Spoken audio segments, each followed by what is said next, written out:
New parts day. So this is the TRD cold air intake for the 2007 to 2000, I think it was 12, Toyota Tundra with a 5.7 liter V8. Alright, that's an embarrassingly dirty battery connection.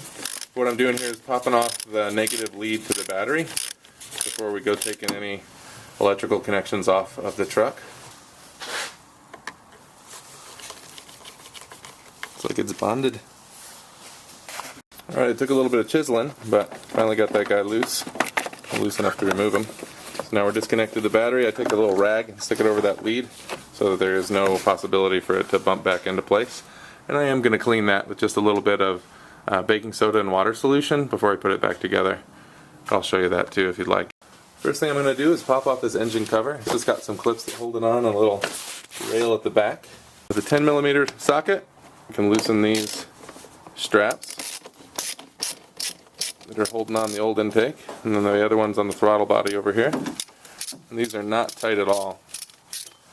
And then way back here, you'll see that there's a couple of vacuum hoses that we also need to remove. And this is just a pinch clip. It's very easy to grab with just your fingertips. You can slide him off. And this guy has no clip. Just pull him off and we're good to go. There it goes.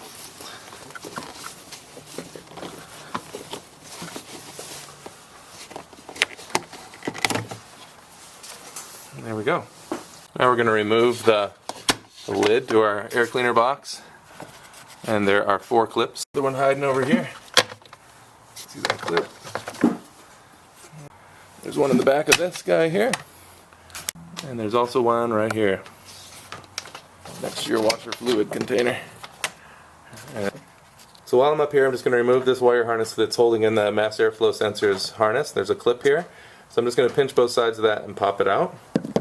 There's a tool called a clip remover, but I call it needle nose pliers. Works just as well for me. There we go. Now we can remove the mass airflow sensor's clip. So it's just pinching the top of this and pulling up. And I'm not pulling on the wire, I'm pulling on the clip itself. I don't want to damage any of those connections. Alright, with all the clips removed and the mass airflow sensor disconnected, we can just lift this guy right off.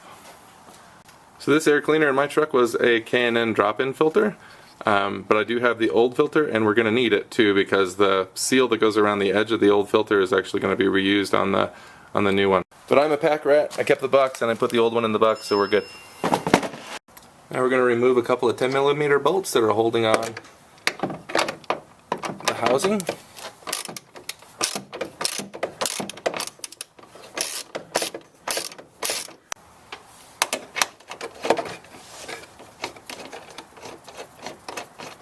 The other one is hiding around the back, right over here.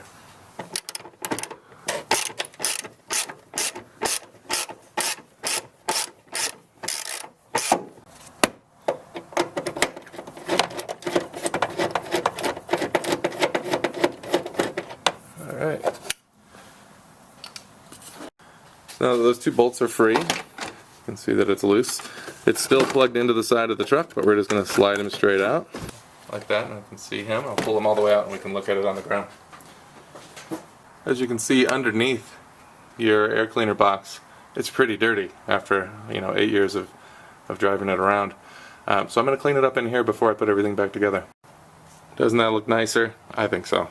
Was it a waste of time? Absolutely. I need to remove this old snorkel from the lower housing of the air cleaner box, and we're going to replace it with a new, they call it an accelerator or some other kind of goofy marketing language. I'm just using a little pry bar here, more meant for interior popping, but it'll work for this too.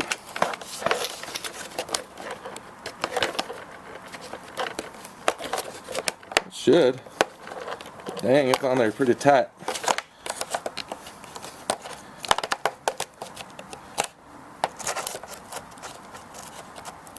There we go. Maybe we can just pop it. There we go. So now I'm going to clean this up just a little bit before we put the new one on, but let's get that done. Alright, that's cleaned up a little bit. This is the accelerator, as they call it. It does have a nice shape to it, but you can't get this wrong. It really only goes one way. You can see that has got its own goofy shape, so we'll just snap it on there. That was hard. Job done. With that on, we can stick it back in the truck. Notice that this doesn't exactly fit in the opening of the side of the truck, but it's flexible rubber, so we can stuff it in there with our fingertips.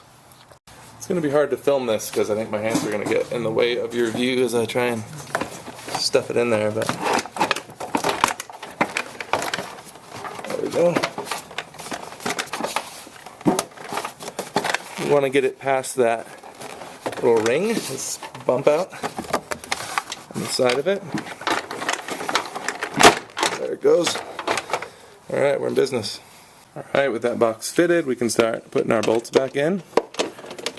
And because it's the same old box, there's no fitment issues, which is kind of nice. So I'm setting my torque wrench here to 5 Newton meters, but it's also 44 inch-pounds if you have a standard US measurement instead of metric.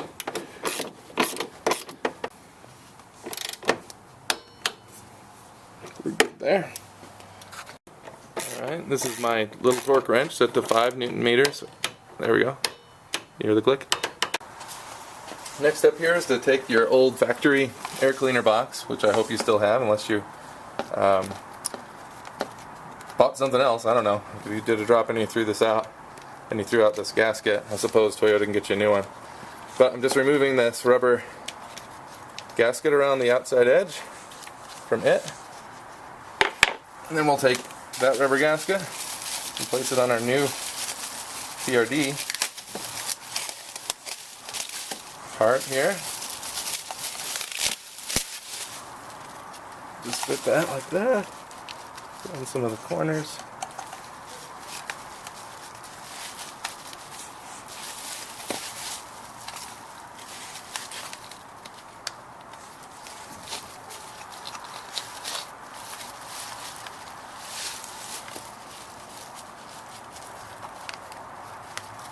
There we go.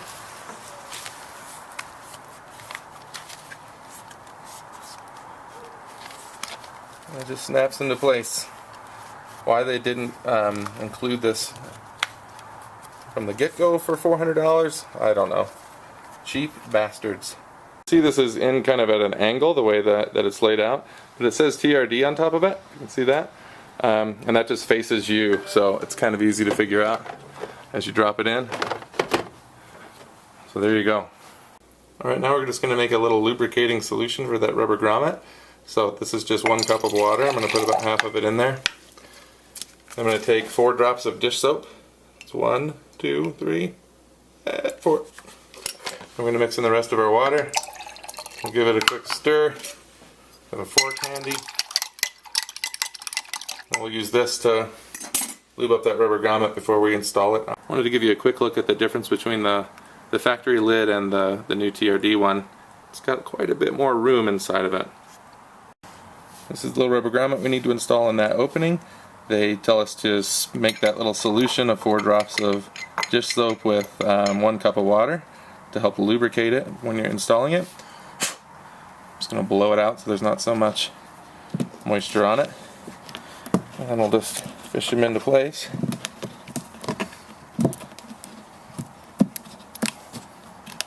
There we go. 1 grommet installed. Now we just need to transfer the mass airflow sensor from the old lid to the new one. There's just 2 screws holding it in place.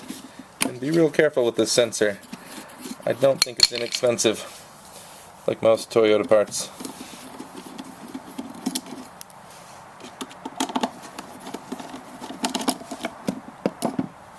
Okay, and we'll reuse those same screws in the new box. And that's our sensor.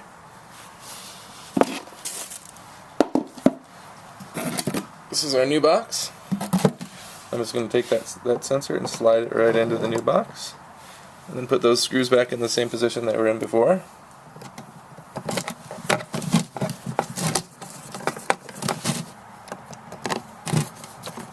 And notice I'm just using hand tools. I'm not going to get my impact driver out and push these in. Could damage the sensor, so you want to be fairly gentle with it. And these only go in at 1.7 Newton meters, so I'm going to go get that tool and tighten it down with it.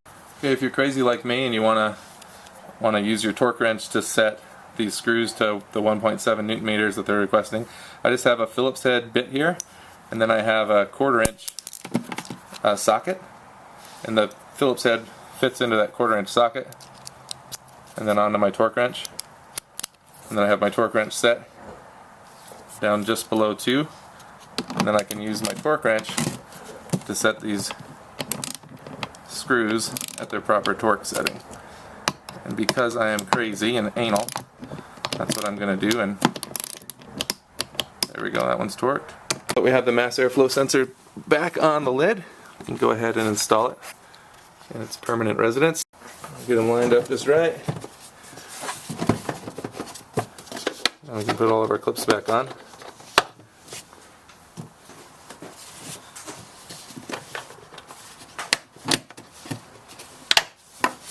So I'm going to use a little bit more of this solution of soapy water.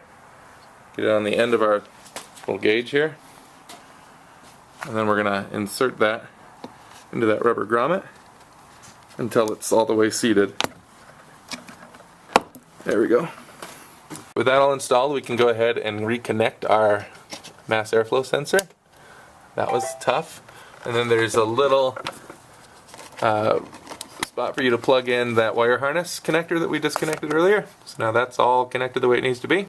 Now in our new inlet tube, you got to mark 22 millimeters from that edge, and this is where you want to set your rubber fitting to. And 22 millimeters is about 7/8 of an inch, so just so you know. We're going to use this connector, not the one that has this little indentation on it that's for clearance of the of a coolant hose. We're using this one. We're going to install this number 56. That's this guy here. You can see that number there. That's the indicator for the size clamp that we need to install here. We're going to slide that guy over. Make sure that it's cranked all the way out because you don't want to be fighting it as you're putting it together. I'm going to put a little bit of silicone spray. This is just a lubricant spray on here. Just a little shot will do. And I'll rub it around with the shop rag just to make it a little easier to slide into place. Now you can barely see my mark on here. It's a little faded line right there, but that's that 22 millimeter mark. We're just going to slide that up until it's to that point. You can see that. It's nice and flushed all the way around. Now I'm going to tighten down that clamp. We're going to tighten that to 3.4 Newton meters or 30 inch-pounds.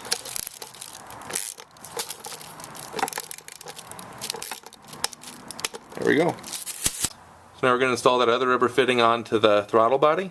And you can see that little divot there corresponds to that little coolant hose. So we're just going to set it up so that it lines up in such a way as that it doesn't hit that coolant hose. We're using the number 52 hose clamp this time. I'm just fitting that over the end of the fitting before I put it on. There we go. And we're not clocked quite right.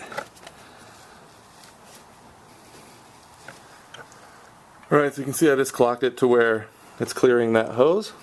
Okay, and he gets tightened to the same torque as the other one. There we go. And on the air cleaner box side, we're going to put the number 64.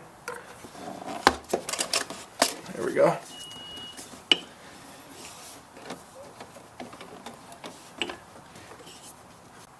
With it fitted to the air cleaner box, we can slide this clamp over. And I'm clocking it so that it's facing that way and not the reverse, so that we can kind of hide the bolts as we put it on.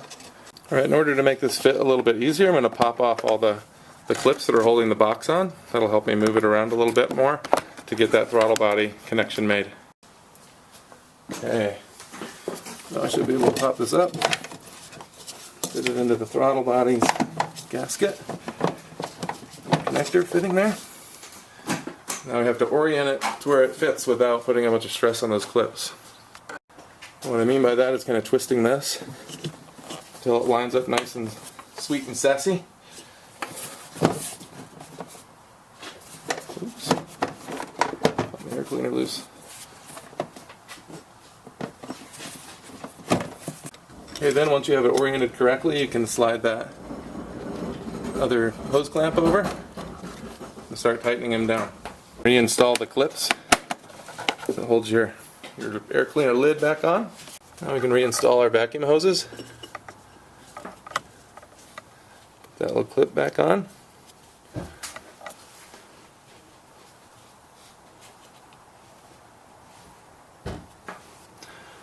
We've got this guy here, it goes on this other smaller jammy.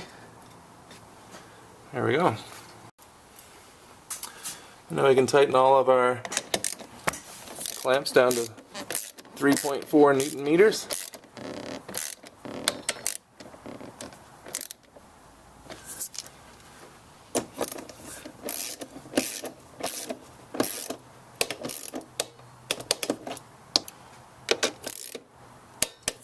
Alright, we're good. Alright, the kit comes with spacers and some longer bolts to help raise up the engine cover. So I'm just putting some blue Loctite on these before I install them. Totally optional step, it's not part of the instructions from Toyota. It's just what I do. Now to install those spacers to raise the engine cover, we need to remove these clips. There's one. Another one back here. And they are tight.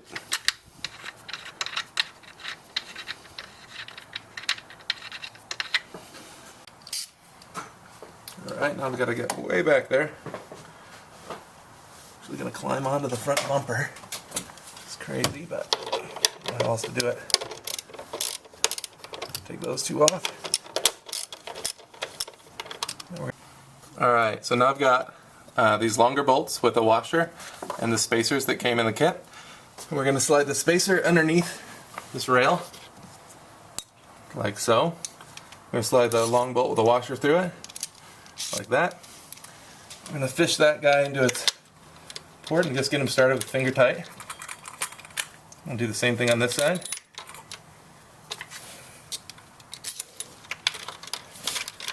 And just get it finger tight. Oops. Or miss it altogether. There we go. And then we'll come after it with a wrench. Okay, we've got them finger tight.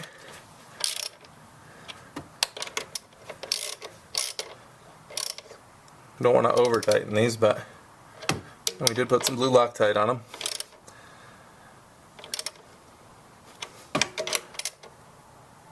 There we go. And these are those mounting studs. I'm putting a little blue Loctite on them as well before we reinstall them onto the risers. And with that blue Loctite on there, we can install them on the risers before we even bother putting them into the truck. Now you can put that full assembly back into the truck. Whoops.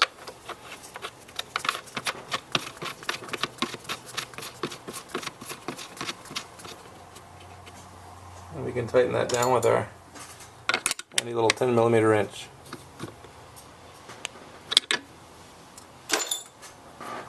We'll do the same for this one back here.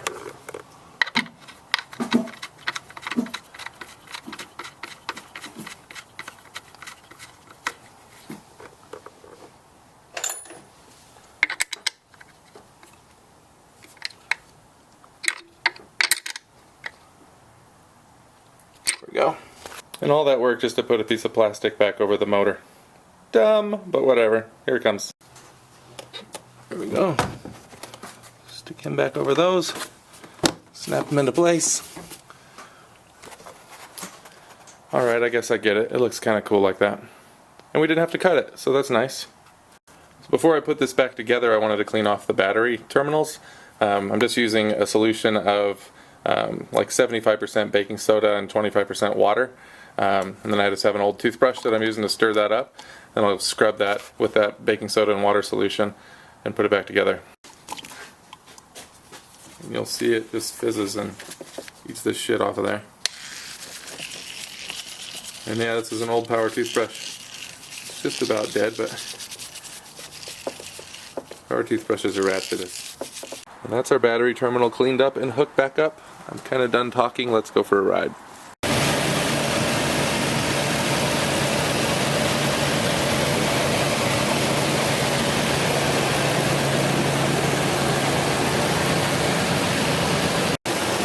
Alright, this is the stock intake, obviously, with a K&N filter.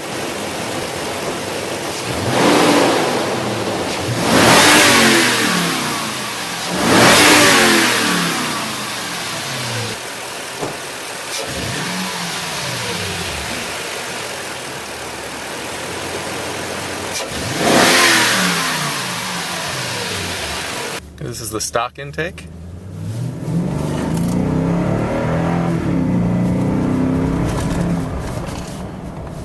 This is the TRD intake.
The stock intake.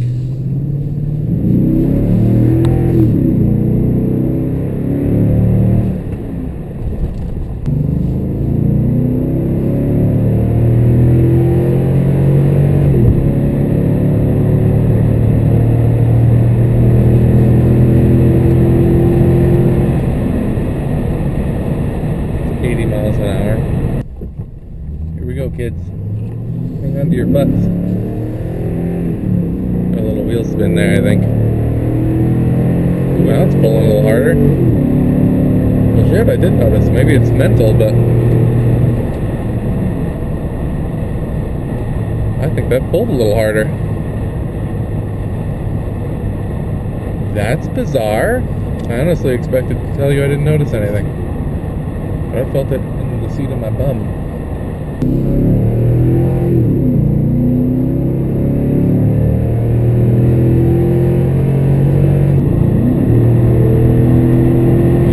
Feeling that. Good Lord, I'm gonna get a ticket. So now to turn the traction control off in one of these, you have to hold your foot on the brake and then hold down the traction control off button. You'll see a light come on in here. And then the VSC off, that's the vehicle stability control. So that tells that thing to shut up too. And now it'll just let the tires spin. So now if we give it the beans. Oh, it's ruining my new tires, that's a shame. But there you go, tons of balls.